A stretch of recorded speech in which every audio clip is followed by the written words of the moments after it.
Okay, in today's build I'm going to make a little wheelbarrow planter, and this one's going to be in the shape of a rhombus, I guess you'd say, or somewhat triangular. First thing I'm going to do is make the wheel, and this is just a piece of scrap, tube of 10, tube of 12, tube of 10. Anyways, and all I did was just trace a paint bucket, and it gives you about a 6.5 inch circle, and I'm going to cut that out with the jigsaw. Yeah, you can see the wheel, and it doesn't have to be exact, just close. Alright, this is the bottom of the wheelbarrow, and I found I need at least about a 5.5 inch space. Put the wheel in comfortably, so I'm just going to kind of lay that off using a straight edge.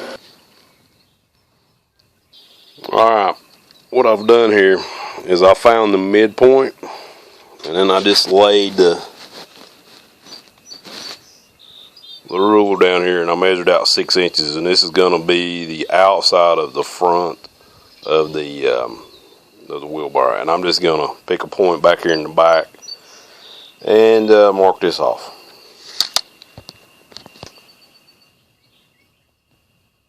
Alright, I made this 9 inches back here in the back, so it's 4.5 from each side, and I'm just going to trace that with the straight edge, and I'll show you.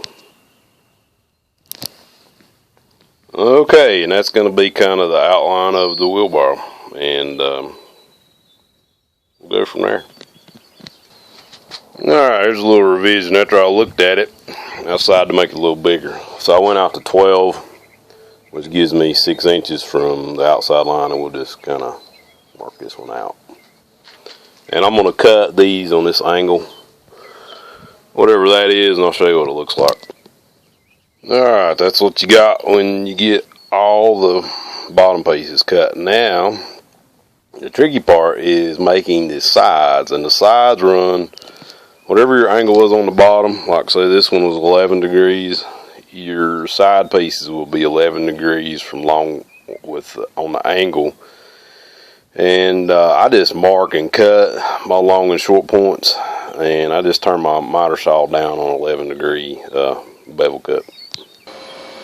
Alright, you can see that back angle starting to take place, and right here all I've done is lay that down there and mark that, and I'm going to go cut that to where those angles run parallel. Alright, there's the first side. I just put 3 screws in the bottom of it. And I'm going to do the same thing on the other side. I think that worked out to be about 17.5 inches long. So that's what it looks like. You can see how I'm going to cross that angle in the front. Okay, there's both sides. It's got a little crack in the back, which is actually good. That'll let it drain. And as these boards dry out, it'll drain a little better. So I'm going to put the front piece on. It's just the same thing. 11 degree angle, cut and fit. Okay, this is the front piece. And if you'll notice, these angles do not run parallel. So it just fits on here like that, and put a couple screws in the front. It worked out to be about 8 inches wide. Okay, this is the back piece. It's the same idea, just a little bit longer. I'm just going to screw it on there. Alright, you can see I flipped it over. And these are going to be my handles, and you can make these ever how long you want. I put a line at 5.5 inches. What I'm going to do is just screw this thing down right here where the line meets the front on the inside corner, and I'm just going to do the same thing on both sides, and I'll show you what that looks like. Alright, it's screwed down. I used 3-inch screws, and I went straight into the back piece and the side piece, so that'll hold that on there really well. Alright, I put a hole in the center of my wheel. It's like 3 3/8 or something, I think, to the center. Now this is the trickiest part of this whole thing. I moved this line back 1.5 inches, and straight down from there I'm going to put my, just in the center of whatever piece you're using for your runner here, I'm going to drill a hole straight across, and you just kind of got to watch and see that your hole is going to line up here.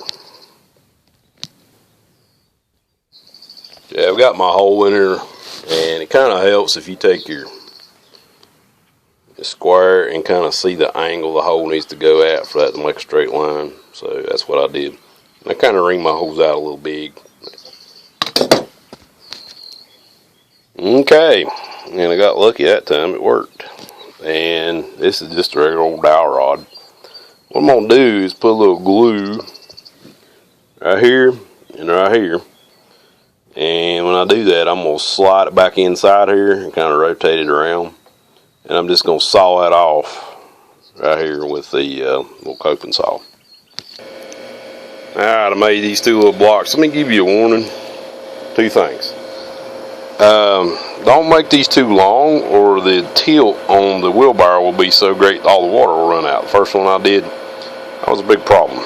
And do not try to cut this little block with the miter saw, because it will grab this block, throw it, probably drag your hand into the miter saw and chop your fingers off. So you do not want to do that. I cut mine with the jigsaw, and a whole lot safer. Just cut away from yourself. And I'm going to put these on right here at the back, just to kind of give it something to stand up on. Alright, there you have it. If you got questions, ask. I'll give you kind of a look around.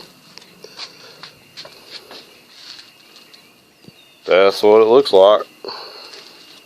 And these work good, make great gifts, and I really had good luck with them.